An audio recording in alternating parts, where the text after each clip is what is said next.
my viewers as well as the listeners what exactly it is that you've done in as far as our community goes, and what your goals are for the future. My name is Jalen Elrod. I am third vice chair of the South Carolina Democratic Party.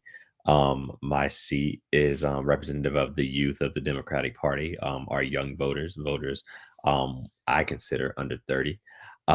So it is my job to galvanize those people, among other things, and really be that liaison between the state party and the county parties regarding young voters. So I've kind of taken that to mean what I want it to mean in terms of building precinct infrastructure, engaging in voter education, and engagement in a slew of other things that we need to win and bring about change politically. Great. Thank you so much for sharing that information. Mhm. So, like, I do want to get into just a few things that I've researched in regards to like what you've been working on, especially with everything that's going on today. One of the biggest things that I wanted to jump right in to talking to you about was education. So the reason why I think this subject is important, and also why I'm bringing it up to you, is because one of the things that I think stands out and makes a big difference is representation, right? Um, for a number of different reasons. And I just want to get your opinion in regards to what you think some steps will be that we can change in our educational system to encourage, those alike, black and brown, is and obviously, with the educational system, we've learned in all different ways and structures, but now, and you can tell me what your opinion is. I think there should be some change in regards to like the things that we're learning and the things that are implemented in our educational system to encourage us to be more and know more, and I guess learn more about our society. So what is your thoughts on that? I think our educational system here in the United States is in serious need of reform. My first opinion is that when you look at where we are moving as a country, and how our students, our pupils are going to have to compete in a 21st century job market. It beckons us to not only examine how we educate our children, but how other countries do so as well. And I think when we look at that, speaking very broadly, one of the things we need to look at is a 240-day school year as opposed to a 180-day school year, because other countries aren't giving their kids a 3-month long break where they're essentially doing nothing. I think that giving the disparities in education that COVID invoked, I think that we really need to look at extending our school year, among other things, a bigger emphasis on STEM education, a bigger emphasis on teaching what America's true history is, and also teaching students what they need to do in order to fulfill their hopes and their dreams, and doing that along with other things that will completely take this conversation out. Of course, paying our teachers more, reinvesting in our schools, working with businesses to ensure that we're training our kids or educating our kids to compete again in a 21st century job market. Those are just a few of the things that we need to do to reform our educational system, in my opinion. And of course, all of that varies state by state because we don't really have a national curriculum for education. True, very true. But do you think that's something that should be looked at, um, just in more details? Like, for example, and this is just an example, um, I can say, like, from my experience growing up in grade school, middle school, even college, like, there wasn't a lot of information given in regards to like our Black entrepreneurs from the past and in our history. Um, I mean, I think that those things make a difference to not just educate us on, the people who've helped contribute to the country as a whole, but also just to encourage everyone as a whole to say, hey, you are more than capable to do these things. Look what they've done. It's more encouraging than I feel like how the structure was before. And I have seen now that there's been a lot of different things implemented to try to encourage more, just more history being shown and representation being shown, in regards to Black and African Americans and those who are or been here for so long from the beginning of the time. I don't know. I just think it makes a big difference in education. Like, stem off that a little bit more. No, I think representation is important. Um, Black history, as we know, goes beyond the month of February. And when we talk about representation and what it means to see someone who looks like you achieving the goals that you set for yourself or living a life that you never lived or you have not even experienced or envisioned, I think that's important. I think when we look at someone like me, who was interning for the Obama campaign, to see him get elected and see a black man in the Oval Office, while that was not the overall be all for our community, the symbolism of that, um, it can't be tangibly defined, but I think it's involved so impactful when we look at people like, Jay-Z, like Oprah or other black entrepreneurs who have made it through the ranks. It gives Right. hope to other people who grew up like they did or who suffered the disadvantages that they suffered and lets them know that they can make it too. So I think if we teach these things not only in our schools but in our communities, outside of our educational system, I think that goes a long way to inspiring our youth and pushing them forward. I agree. And speaking of that, like, Mhm. because you did serve, under the Obama administration, like, what was Worked your, on the campaigns, not in the excuse administration. me, right, exactly, excuse me, on the campaign. So, what was your experience? And do you think that kind of set a path for where you are headed today in regards to, like, your next steps, Yeah, whatever they may definitely. be? When I started my internship with the Obama campaign when I was 14 years old when he announced in February of Wow. 2007. And that's really where I learned how to, engage in what you call grassroots politicking, phone banking, canvassing, organizing, going to beauty shops and beauty salons, and really galvanizing people um, towards this idea of change and Hmm. how change comes not just nationally, but how it comes in your community. And it really started me on this trajectory where I learned a lot, and it really led me to where I am today. So it really started with that, and it taught me a lot. So I'm incredibly thankful, but also a little bit more cognizant of where we need to go as a community and as a nation, and what needs to be done to get there.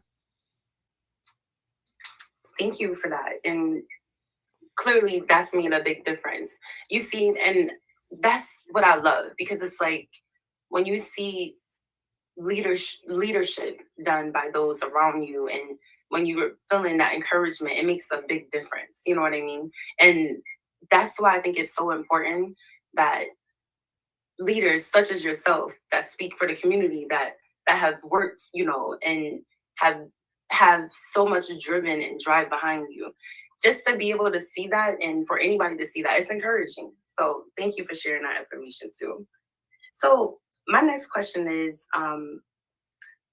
in regards to the turn of events that's been happening lately. As you know, we've had a lot of huge impact when it comes to, well, first of all, this isn't new. I shouldn't say that. The fact that we've had so many things happen in the community where we've seen things happen right on TV, right in front of our face. You know what I mean? And Trayvon Martin and so many other cases that had a big impact on the world. Do you think, moving forward, there are some things that should be implemented to change the future for equality, for justice, excuse me, equality and justice in regards to minorities and African Americans as a whole? What do you think would be the next steps to have equality in regards to, like I said, justice and fairness be given in the judicial system? Because in all honesty, it's not really fair right now. You know what I mean? So what are your thoughts on that? I think at the local and at the state level, that issue would vary based on where your listeners are tuning in from. I think at the federal level, in order to ensure racial equality and equity, I think the difference between the two is important. Hmm. The Biden administration and Congress needs to really focus on passing the George Floyd Justice and Policing Act, which would be, in my opinion, the most robust civil rights legislation to be implemented into law since the civil rights movement. Also, thinks there needs to be the passage of HR 1 for the People Act. I wrote an editorial about that coming on about a year ago, last April, the beginning of the of the Biden administration, to ensure that there is protection for our voting rights, especially since the Hmm. Supreme Court gutted the Voting Rights Act in 2013. I think those two things together would represent a fundamental change for the African American community in terms of the way we have had to contend with voter suppression, the way we've had to contend with police brutality, and our more broadly, our experience with the criminal justice system. So while there are again myriad things that need to be done in order to better our lot and ensure equality, I think our most immediate focus should be on police reform, on ensuring voting rights, and then we move into the realm of economic opportunity, how we reform our education system, how we reform our sentencing guidelines, and how we make our communities more prosperous and more safe. Thank you for that. Yeah. And I appreciate you taking the time out to explain that as well. Mhm. And so, in regards to kind of what we're talking about now, what do you think would be some changes that, speaking about equality and speaking about an overall fairness, as far as, and I actually seen some work that you did, and I forgot the gentleman's name. I forgot his name, but I seen some work that you did as far as contributing to like the health administration, with pushing for some change in regards to there being equality, such as in the hospitals, we'll talk about it, even women giving birth, for example, Black women, they're not given fair treatment in regards to things of that. That's just an example of many different things. But as far as that goes, like, what do you think would be the next steps, like with health equality and things of that nature and fairness? Again, to try to push for some type of change. Because I seen you kind of did a little bit of work, not too much work, but a little bit of work on that. So I just want to know what your opinion is now from then. Because that was about 2 years ago. I think you were kind of touching base on that with a few other people on a panel. Oh yeah, yeah, yeah. With Pete Buttigieg. Yeah, I think allow me to preface with this. I am by no means a health expert. Um, but I do think that we have a moral crisis in this country where there are people who are not getting the health care and the coverage that they deserve simply because they cannot afford it. I think in the most prosperous, most powerful nation on earth, I think that's morally unacceptable, especially when we see other countries provide more care and we see the financial and the societal benefit of that. I think that in the short term, the Biden administration should push for a public option as an extension of the Affordable Care Act, more popularly known as Obamacare. But I do think we also need to move towards a system of true universal health care because while the ACA was a great and brilliant first step, I think we can't ignore that it's left a significant number of people behind unintentionally, and that we need to finish the work that President Obama started in 2009 and 2010, leading up to the passage of the ACA. Look, see, so okay, so being that those things have been implemented, do you think we have a fair chance at maybe implementing better change for the health industry in regards to, in the medical industry, in regards to fairness? Well, I think it depends. In states like mine here in South Carolina, Republicans refuse to expand Medicaid, even though they know that it would provide health care to Right. 200,000 South Carolinians who are mostly a lower income and who are disproportionately African American. We've seen similar circumstance in 11 other states across the country. Even in those states that have expanded Medicaid and fully embraced the ACA, we still see too many people being left behind. And it really beckons us to take a look at what we're doing in this country to provide health equity, to ensure that everyone in our country is insured, and to, again, act in a way that we know to be moral, that we know to be right. And I think that our reluctance and our refusal to do that as a nation has cost lives. And I think, given that we are reaching a breaking point where we have to make some decisions about who we are as a nation, and specifically regarding healthcare, I think the time for universal coverage has come. So, what do you think, like moving forward, would be the next steps with some of the things that we mentioned, like education, health, um, equality in the justice system, and fairness in the justice system? And honestly, it really shouldn't. I know politically, it does vary, per state, but in all actuality, like it should be fair, you know what I mean, and it should be equal, and it shouldn't be moving towards a better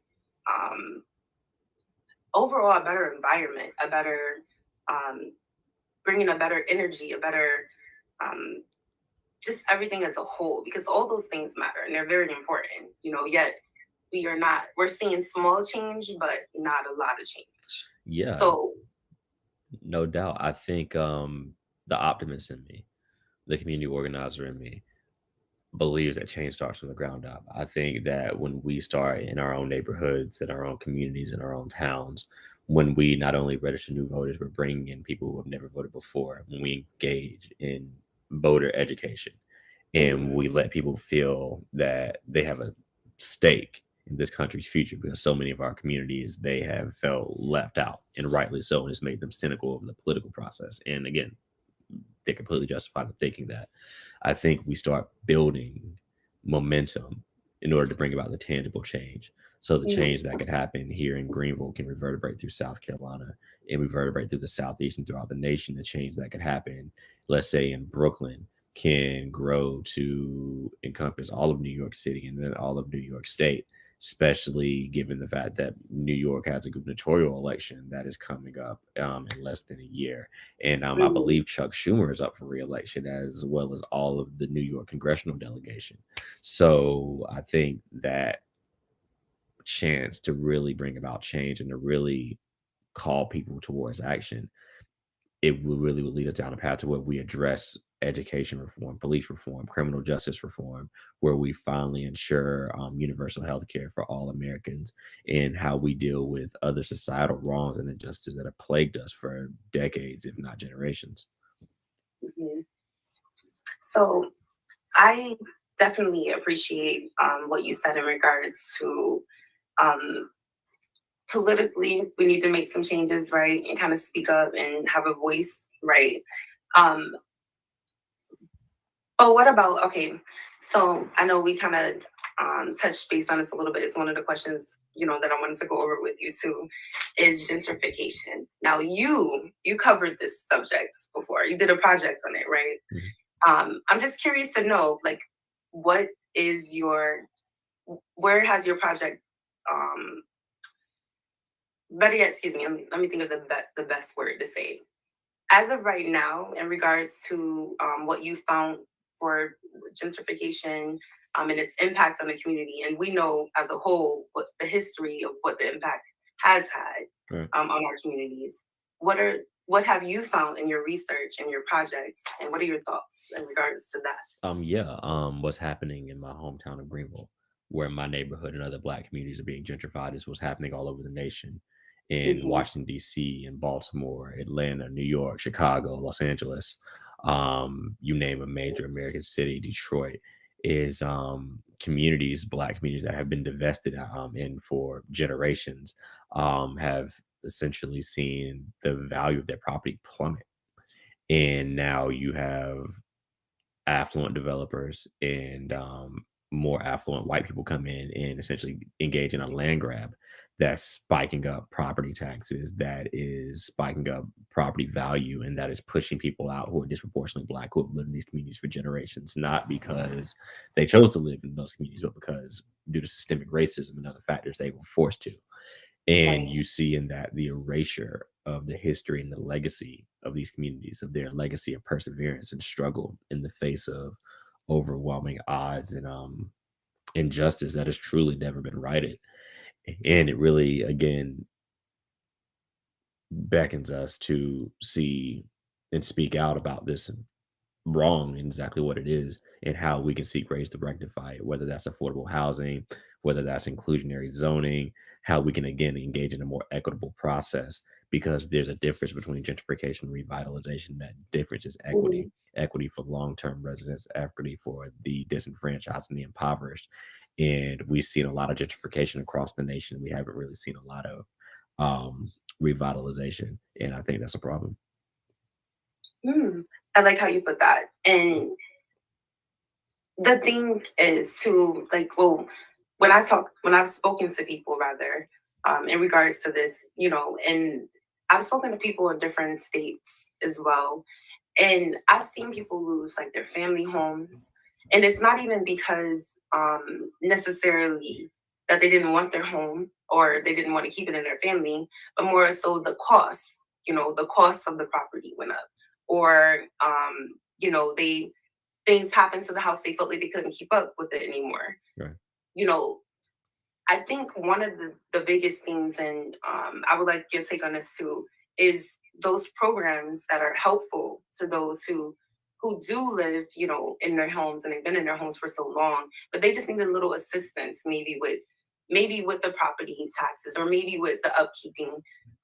Do you think there should be programs or fundamental projects rather, or even educational projects rather, that can maybe help to assist or encourage those who feel like they don't have assistance or they can't get help or are not educated about the programs that even exist now, which I think I've seen a few programs and I've heard people tell me that they never even heard of some of the programs out there that can help, with your housing so you don't lose your house or things of that nature.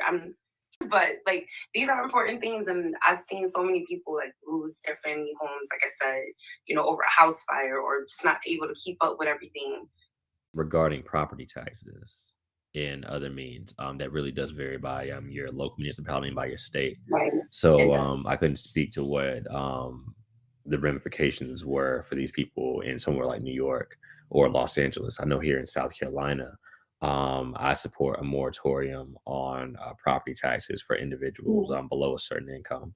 I also think there should be a development moratorium in places that we know are being gentrified until we can enact ways where equity can be assured.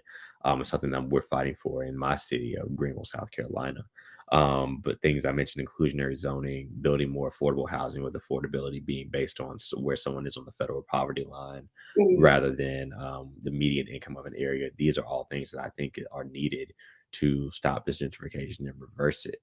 I know that is something that is being discussed seriously in the city of Chicago, where we've been working on a documentary on the gentrification of Greenville. And we modeled it off of what happened, what is happening in Chicago, how the South Side is being erased essentially by the gentrification that is happening, and they have not really shown any signs of being able to stop it. And it's horrible because we know the South Side is a historically Black community. We know Mhm. Chicago is in many ways the Black Mecca. It was a central point for Blacks escaping the Jim Crow South and what we now know to be the Yep. Great Migration. I think that history and that legacy A is lot of important. great. Yeah, Mhm. so it really does vary based on your city, based on your state. But again, this does speak to an overriding issue that probably needs to have federal legislation implemented to rectify it. See, I think that's so important too. Like, what you mentioned is the history because there's so many cities and certain areas that have history, important history. Even the buildings down to like the just the way the setup is or the historic, um, like the historic. Let me think, like the art district in some areas. The fact that a lot of those things are being taken away because you know the gentrification and property taxes raising because they want to kind of push those people out. Honestly, I think that's something that should be looked at because it's important to know our history and it's important to value it at the end of the day. And that's one of the things that I feel like has been missed in education, a huge part of education. Because again, I didn't grow up to be influential. It's so important, I feel like, to learn about your history, where you come from, and what has been done in this country with people who look like you. Because when we're looking at books and we're learning, like, I just remember learning a lot about slavery. And I learned, Martin Luther King, of course, Malcolm X, of course. There's a few other, Frederick Douglass, there's a few, 4 to 5 people I can probably count in history that we we know about offhand. But those created the internet, that helped created coding, that helped create just so many different things. Those things we weren't taught. And I feel like that's kind of discouraging, so to speak. History in itself should be pointed out. It should be something that we should look at and take into account. when it comes to politics, when it comes to finances, education, a few things. Yeah. But that's my thought on that. I wanted to just add that little piece there. I have one more question for you. Okay. Um, Being that, again, you have served um, in the community, you've served as an advocate in politics and everything as a whole, what do you think overall would be the next step for you in regards to what you want to do? That's a good question. Oh, we think about that a lot. I don't know. Honestly, this thing called life, it throws us whammies at times that really throws off our plans. So Mhm. I don't know what the next step for me is. I'll tell you what, if I found out, I'll be sure to tell you. But I Okay, really I don't hope know so. that. You know, Well, I do thank you again so much. I don't want to take up so much of your time, but I appreciate you so much for taking the time out to speak to everybody as a whole on here and being a guest. And I definitely hope you continue to be an advocate, for your community, and keep me posted no doubt. on whatever it is you end up doing next. I definitely All that will. good stuff. All right. Alrighty, and anything you want to close out with? Oh, can you tell everybody how to reach you if you want to give like some information about your social media? Oh yeah, definitely. My Twitter handle is Jalen Elrod at Jalen Elrod. Simple guy. My Instagram is Jalen864. Um, my Facebook, our page is Jalen Elrod for SCDP third vice chair, which is my position. So, you can reach us through any of those mediums, and like to see y'all along the way. Perfect. Thank you so much. Thank